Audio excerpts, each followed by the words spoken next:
demandais juste 100 000. Je veux juste 100 000, rien d'autre. Et il m'a dit, tu es une belle femme. Tu peux faire, je vais dire ce que je vais dire là va choquer beaucoup de personnes. Mais il m'a dit, tu peux faire comme Nathalie Porno. Tu es faite pour ça.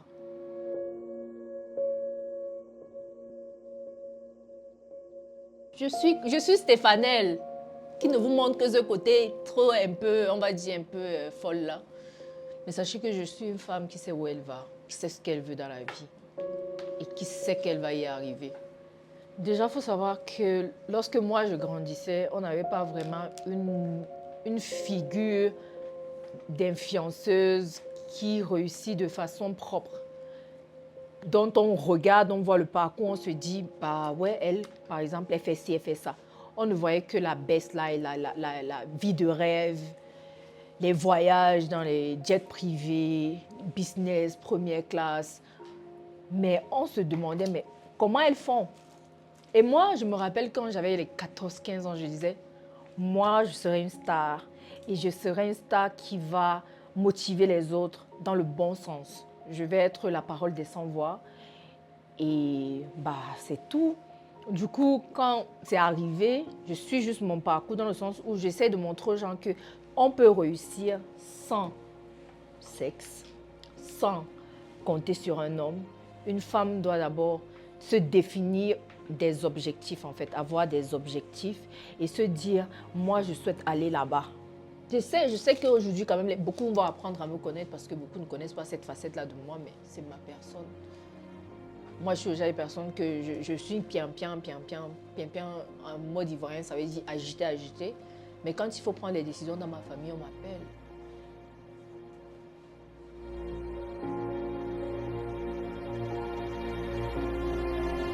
Honnêtement, non. Je ne vais pas mentir.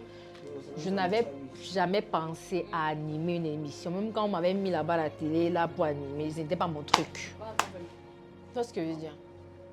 Mais comme je dis, c'est Dieu qui décide. Dieu a un plan pour moi. Et peut-être être dans la maison n'allait plus avec le rang qu'il a décidé de me donner aujourd'hui. Parce que c'est ce qu'il ne faut pas oublier. Il a décidé de me mettre là. Et là, je ne peux plus descendre là. Donc j'accepte et je travaille pour être la meilleure dans ce rang-là. Je ne baisse pas les bras. Je ne dis pas non, je ne peux pas le faire. Non, je peux le faire. Oui, c'est dur, je sais. Oui, les gens vont se moquer, mais je n'en ai rien à foutre des gens. Je sais où je vais en fait.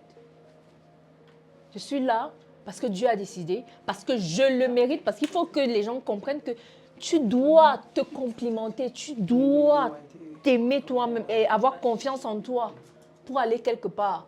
Sinon, si tu n'as pas confiance en toi-même, tu as vu ce qui s'est passé au premier prime, j'allais abandonner. Pourtant, moi-même, quand j'ai fini le premier prime et que j'ai entendu parler de la vidéo où je faisais ça, j'ai pleuré. Quand j'ai fini de pleurer, j'ai dit, mais pourquoi je pleure? On tire le bon du mauvais. J'ai vu comment on parlait de moi partout en France. On parle. C'est négatif pour certains, mais c'est positif pour moi parce que je suis en train d'atteindre ce que moi je veux. Je veux qu'on parle de moi partout. Je veux être connue partout pour pouvoir accomplir ce que j'ai à accomplir dans ma vie. En fait, la notoriété, autant pour moi, va m'apporter ce que je veux, la crédibilité dont j'ai besoin. Moi, en fait, j'ai envie de créer une fondation, une très grande fondation de lutte contre le viol, des mamans célibataires, des enfants orphelins, des enfants de la rue, parce qu'ils sont... Généralement, les enfants de la rue sont un peu oubliés. Et pour ça, j'ai besoin d'être connue, j'ai besoin de faire beaucoup de choses pour avoir cette crédibilité-là. Et pas juste en Afrique, mais dans le monde, dans le sens où je vais aller aider les gens, je vais sauver les gens partout. Pas sauver la terre de la guerre, mais je veux dire, je vais soutenir les gens. Et je vais pouvoir scolariser beaucoup de personnes et aider beaucoup de mamans célibataires. On n'en parle pas beaucoup, mais il y a beaucoup de mamans célibataires qui ont du mal à scolariser leurs enfants. Il y a beaucoup de victimes de viol, hommes comme femmes. ça va choquer, mais moi, c'est en tout genre, hommes comme femmes, qui sont victimes dans leur propre famille, dans les jargons familiales, dans, dans la rue, par des inconnus, par des voisins, partout. Chaque jour, au moins 10 femmes sont violées, peut-être qu'au Cameroun, peut-être. Mais il y a beaucoup de personnes qui sont des victimes, mais qui n'ont pas le courage de parler et qui vivent avec ça. Il y a d'autres qui sont des orphelins, qui sont violés par leur oncle, excusez-moi du thème, qui ne peuvent pas parler parce qu'ils n'ont nulle part où aller. Ils sont obligés de rester là. Donc moi, je vais créer cette fondation-là qui va pouvoir loger ce genre d'enfants-là. Du coup, c'est pour cela que je voulais. Et être connu, c'est bien pour ça. Si tu, par exemple, tu veux faire une requête de fonds, une collecte autant pour moi de fonds, c'est par exemple sur mes réseaux. Je suis connue, donc j'aurai probablement plus de personnes qui vont venir déposer les fonds. Alors que si je ne suis pas connue,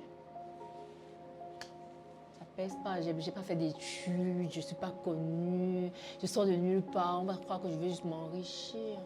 Tu vois ce que je veux dire? Voilà.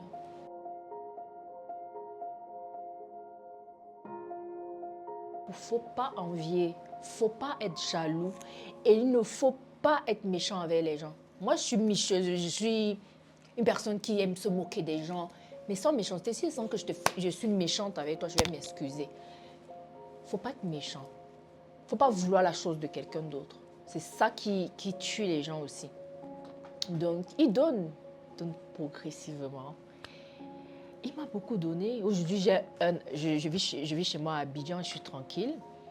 J'ai pu faire venir ma mère. Tu vois, ma mère vendait les chaussures en route. Mais je voulais pas ça pour elle. Aujourd'hui, elle peut être fière. Je peux payer l'école de mon frère.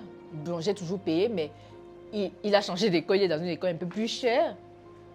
Mais je vais à ce que mon frère réussisse dans la vie, en fait. Si je peux le faire, si je peux, je le fais. Je ne fais pas ce qui me dépasse. Là, présentement, je ne peux pas m'acheter une voiture. Si je m'achète une voiture, c'est un gros sacrifice et c'est beaucoup de personnes que je vais mettre de côté pour avoir cette voiture-là. Et pour moi, c'est trop. Mais si je peux m'acheter une voiture et avoir de l'argent pour pouvoir gérer d'autres trucs, oui, je vais m'acheter une voiture. Mais pour le moment, je ne peux pas. Je ne peux pas, tout simplement.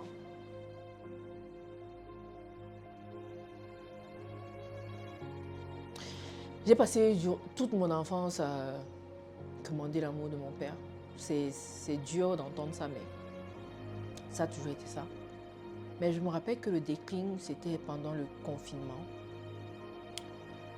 Pendant le confinement, je me rappelle que c'était un truc nouveau pour beaucoup de personnes. Étant donné le métier que je faisais, j'étais hôtesse. Et hôtesse signifie sortir, aller dans les événements. Et donc, quand on décide confinement, les événements sont annulés. Il n'y a plus d'événements, il n'y a plus d'événements, il n'y a plus rien. Tu ne peux rien faire. Donc, tu vas te nourrir comment? J'envoie un message à mon père, je lui dis, tu vois, ça c'est une nouvelle situation et tout, vraiment, j'ai besoin de ton aide, j'ai besoin d'argent pour manger. Je lui ai dit, je me rappelle que je lui avais demandé juste 100 000. Je veux juste 100 000, rien d'autre. Et il m'a dit, tu es une belle femme. Tu peux faire, je vais dire ce que je vais dire là va choquer beaucoup de personnes. Mais il m'a dit, tu peux faire comme Nathalie Porno. Tu es faite pour ça. Donc vas-y, fais-le. Si les hommes ne te donnent pas l'argent, ça veut dire que c'est toi qui leur donne l'argent. Donc ce jour-là, je me suis promise un truc que tous mes principes que j'ai toujours gardés pour ne pas faire certaines choses-là, je vais les garder encore plus fort que jamais. Je ne vais jamais me vendre. Je ne vais pas donner cette... je ne sais pas comment on dit ça.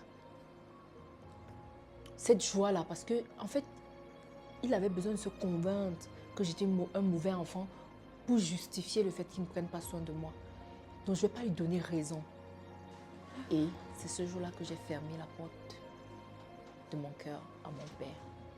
Peut-être aujourd'hui il va l'apprendre, mais je m'étais promise de ne plus jamais rien lui demander et de réussir de moi-même.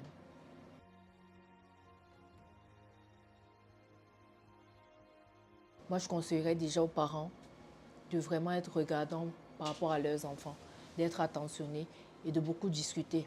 N'ayez pas peur de, par exemple, lorsque votre fille a 15 ans, de lui dire, bah, tu sais, il y a les contraceptifs, il y a le préservatif, il y a les pilules, je peux t'amener à l'hôpital.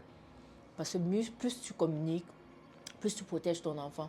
Ne soyez pas trop dur avec les enfants. La communication est la meilleure éducation. Et pour les jeunes filles de mon âge, et mes petites sœurs, mes cadettes et tout, travaillez, croyez en vous. Moi, j'ai cru en moi et je crois en moi. Raison pour laquelle je suis ici. Peut-être certaines personnes vont se dire, ah, elle est où? Mais je monte en fait, je monte. Donc, croyez en vous. Ne virez pas vers la facilité. Il y a les maladies dehors. Il y a le VIH, il y a le CLAP. Il y a tellement de maladies dehors. Et pensez à l'avenir. Et une dernière chose, il faut avoir un truc sur quoi s'attacher. Moi, j'ai l'amour de mon grand-père. Et je veux à tout prix qu'il soit fier de moi. Du coup, je ne veux pas faire des choses dont il ne sera pas fier et moi aussi, je ne serai pas fière. C'était ça, c'était la minute de Stéphanie. J'espère que vous avez aimé. Bisous. Bye bye.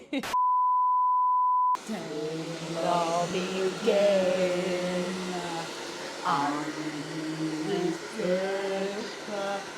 Don't like blue and my life. I'm work, huh? I'm work I'm now. gonna get paid, don't worry. Huh? I'm gonna pay you. You pay you me? Yeah, Okay. How much? $100. 100? Dollar. Good morning. Yes, it's bonjour. Yes, comment tu vas?